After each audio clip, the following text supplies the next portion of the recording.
Good morning, good evening, good afternoon, and good night, wherever you may be. Today is a hot one here in the UK. And I'm sticking with Australia today because it can get a little bit warm down there.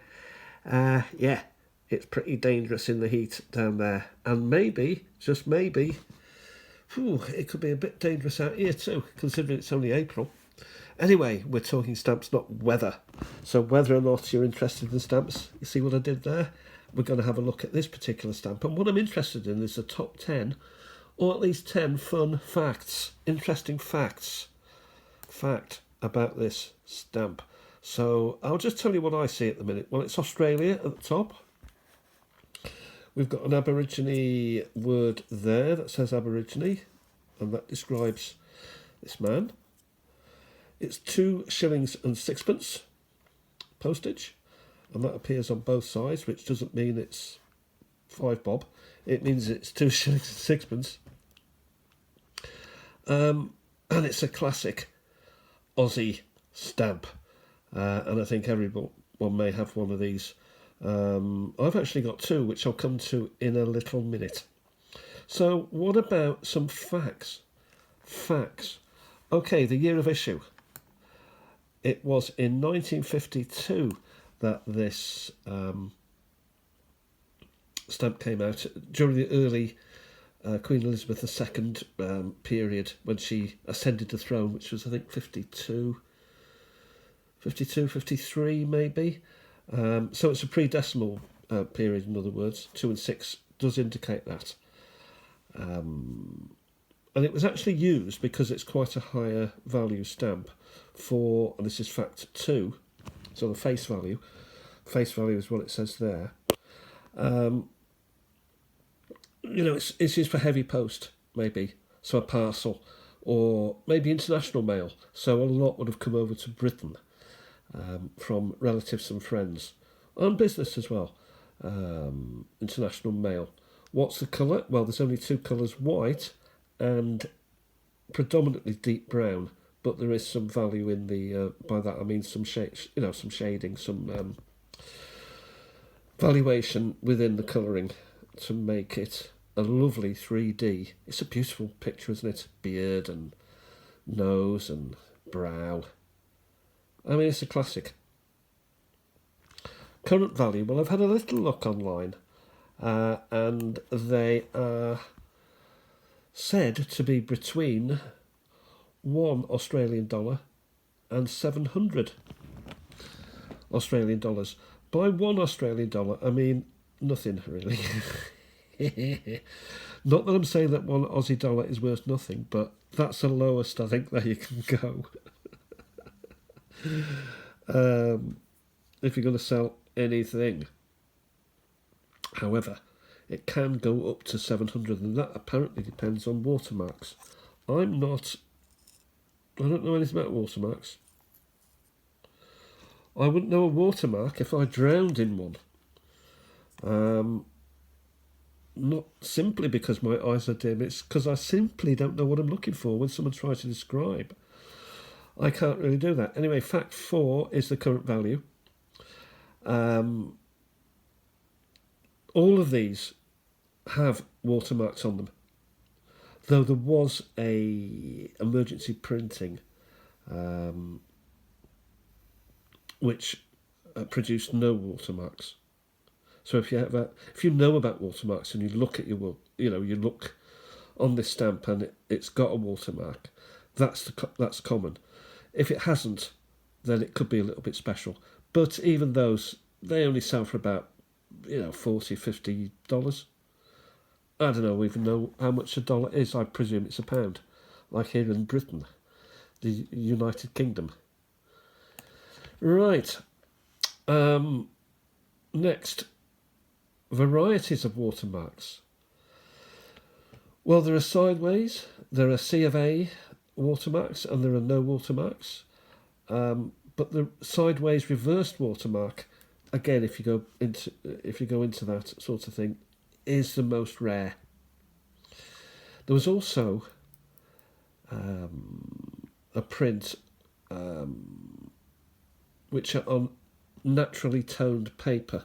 So instead of it just being pure white, there was more of a tone going on there. And that again was an emergency printing. It was part of the King George VI and Queen Elizabeth II transitional era when this stamp came out. And what it did was it reflected the transition from ancient to modern, maybe. But certainly Australian philately was changing at that point. Highly watched, according to some, by collectors. Some that have watermarks on them. Again, we're talking a very common stamp, but if you're into watermarks, on eBay, for example, you can see how many watchers certain stamps have. And this is one of the most highly watched stamps in Australia as a collectible. Sometimes up to 16 people will give it a bit of a watch. Click that button to watch it to see what it goes to. So that's quite good. Now, when you try and pick one of these up, you can pick them up in singles or in multiple blocks, or blocks of 3, blocks of 4. There's all sorts of things there. And, I've got one. I haven't got a block, I've got one. But it does beg the question, do we need to collect stamps in singles, doubles, blocks? Do we need examples of all of those? I think possibly some people do want that. Now we get to the most important fun fact, which is the subject himself, the Aboriginal man. Now, apparently, the specific individual is not identified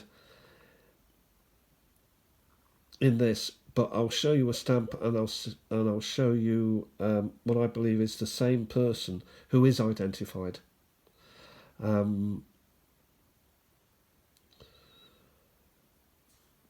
So we might have a little look at that now. We'll have a look at this. So this, as I said, it's 1952, 53. We'll have a look at this stamp here, which is the same or similar character, same pose, same learned brow, wisdom, peace, happiness.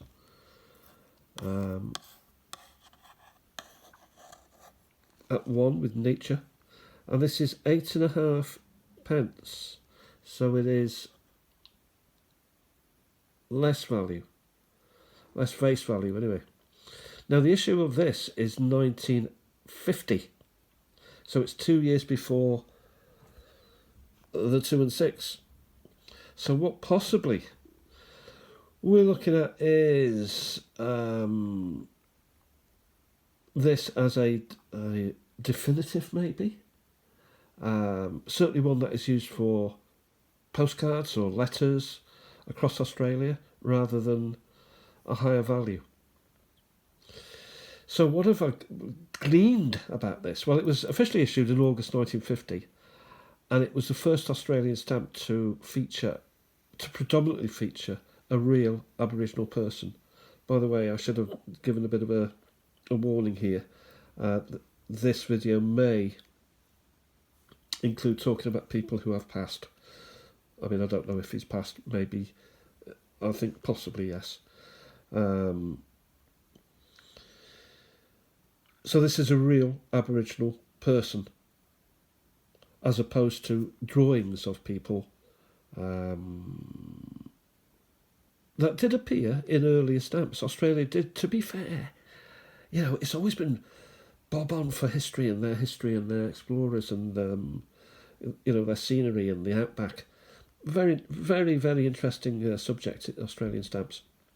Again, the colour is brown, or it's described as brown, not deep brown, and sometimes it's called 8.5p brown, or 8pence halfpenny brown, which is different. I think we can possibly see the difference there to the deeper, darker brown. That's interesting. Right, on to the subject. Known by his English name as £1 Jimmy, that became popular because he would often answer questions when asked about the price of goods that he was selling or work he would be asked to undertake, he would always say £1 boss. So he was known as £1 Jimmy. Now his real name was Goya Jungaril. Goya Jungaril. Gary. I've butchered that name, haven't I? And I do apologise deeply for that. It is a difficult name to pronounce for us linguistically challenged. The next interesting fact is that it's actually taken from a photograph. So the design is based on the a Walkabout magazine photo. So there was a cover on Walkabout magazine taken by someone called Ray Dunstan, and he showed Goya looking upwards with a spear and his boomerang, and it became an iconic photo, really, of Aboriginal folk.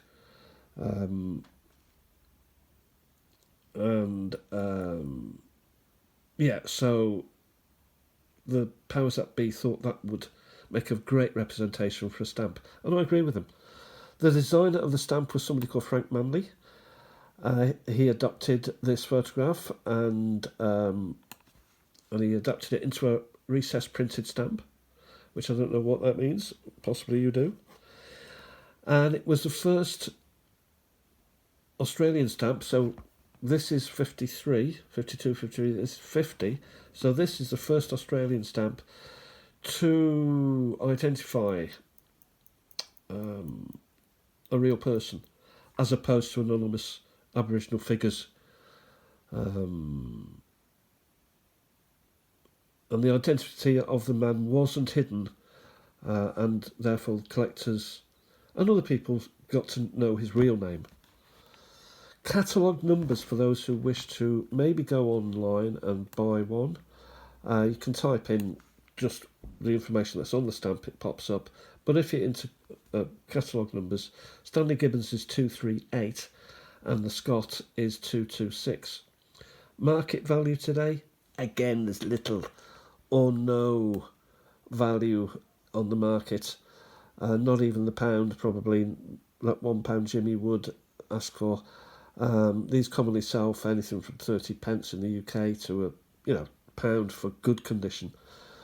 Even minters they produce so many. Now this one also exists with, and actually without watermarks.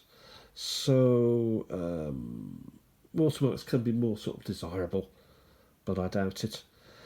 Anyway, Goya's face, if you will, became so mixed up with the culture of Australia at that time that is the reason that this 2 and 6 popped up. It was such a popular, and you can see why, can't you?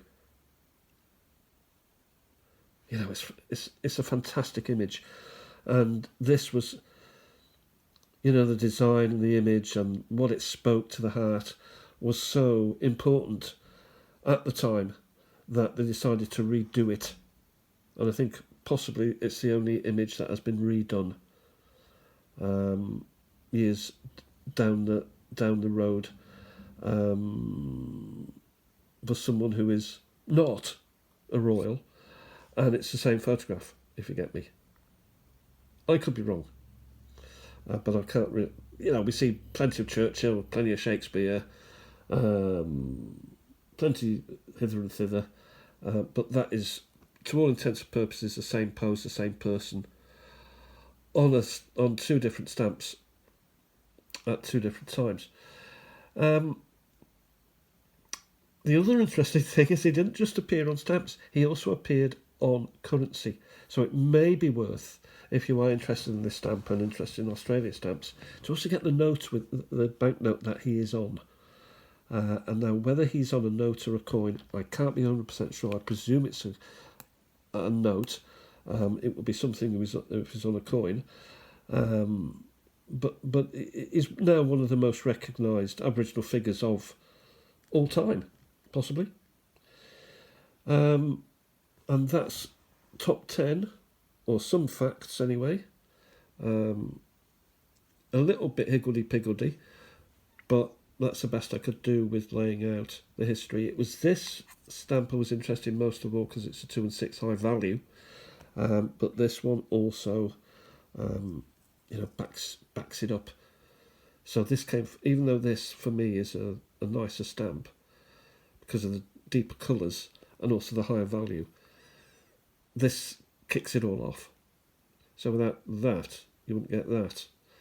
And we should be grateful to Jimmy, first of all, for allowing that, but also the photographer and also the designer and the Australian Postal Service for putting this up, and he'll be remembered forever now.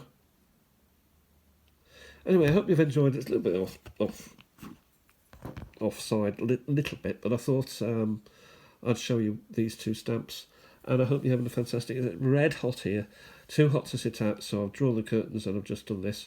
I'll talk to you very, very soon. Have a fantastic day, everybody. Stamp collecting is fun, and goodbye for now from Peter. Bye-bye.